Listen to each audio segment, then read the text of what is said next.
2014 के बाद जब एक गरीब का बेटा इस देश का प्रधानमंत्री बनता है तो अपने जन्मदिन पर निर्देश देता है कि गरीबों की सेवा करना है, स्वास्थ्य मेले लगाना है,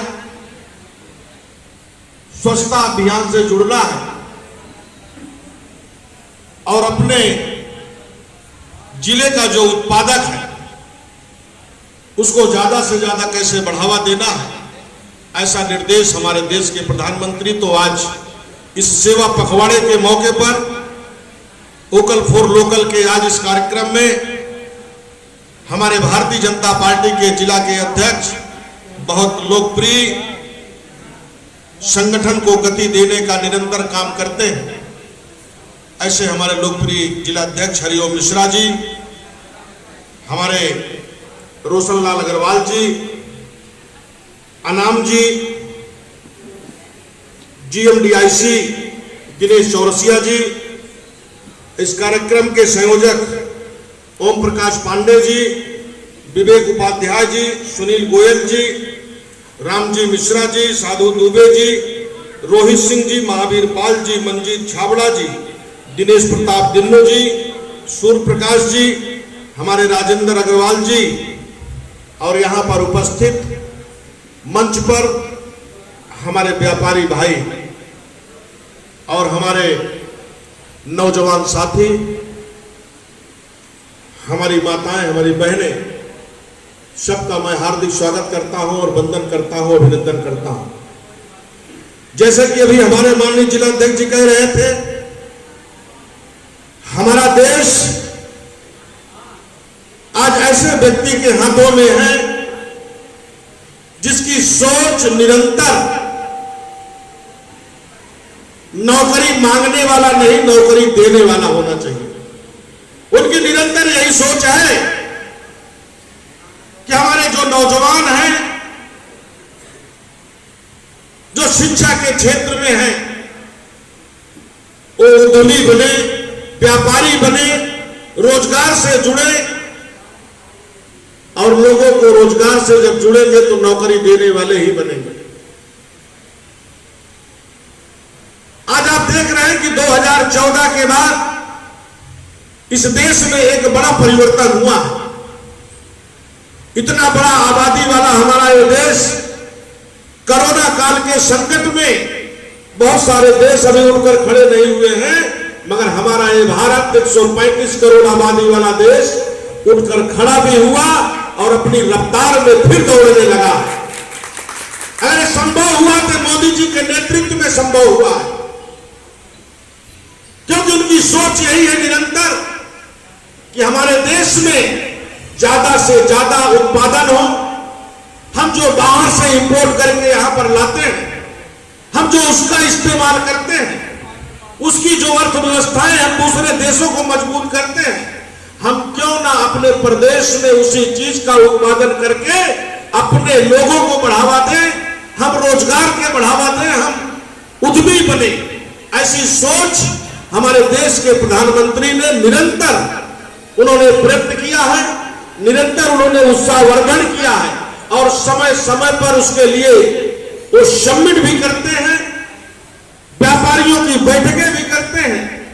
अभी उत्तर प्रदेश में इन्वेस्ट समिट हुआ, बड़े बड़े इन्वेस्टर उत्तर प्रदेश में आने के लिए, उद्योग लगाने के लिए वो लड़ाई में, क्योंकि एक छोटे से उद्योग करते हुए आदमी, क्योंकि वो आत्मनिर्भर कर से बने, छोटा सा व्यापार करने वाला। हम अपने ही जीवन को मैं आपको बताऊं तो मैं छोटे से व्यापार करता था। अभी वो एक लड़का हमारे पास यहां से, उसको 10 लाख रुपए मिला, उसकी इच्छा है कि हम तेल की मशीन डालेंगे, तो मैं भी एक समय 1 लाख रुपए की तलाश में मुंबई चले गया कि हम भी 1 लाख रुपए कमाएंगे और तेल की मशीन डालेंगे। इसके लिए हमें याद आ गया बात, और बिजनेस व्यवसाय से आदमी की जो प्रोग्रेस होता है, जो उसके स्टार चमकते हैं। आज मैं 1 लाख रुपए कमाने के लिए गया तो बड़ा बिजनेसमैन बन गया। कई करोड़ों रुपए का मतलब कई सारे बड़े व्यवसाय हो गए। अगर मैं कहीं नौकरी करता था तो शायद हमें 20,000 रुपए से ज्यादा, 15,000 से ज्यादा पगार नहीं मिलती, मगर आज खुद हमारी कंपनी में 500 लोग काम करते हैं। 500 लोग, बड़े बड़े इंजीनियर, बड़े बड़े कर्मचारी हमारे खुद की कंपनी में काम करते हैं। अगर मैं स्वयं की नौकरी करता था तो शायद मैं इतना बड़ा व्यवसायी नहीं बन सकता था, और शायद मैं आपके बीच में आज सांसद भी नहीं होता था। इसके लिए व्यवसाय करने से एक मन का धड़कन, मन के जो हमारे जो मन है, हमारी जो इच्छाएं हैं, वो उभर कर सामने आती है। और जब उभर कर सामने आती है, हमारे कई तरीके के संगठन भी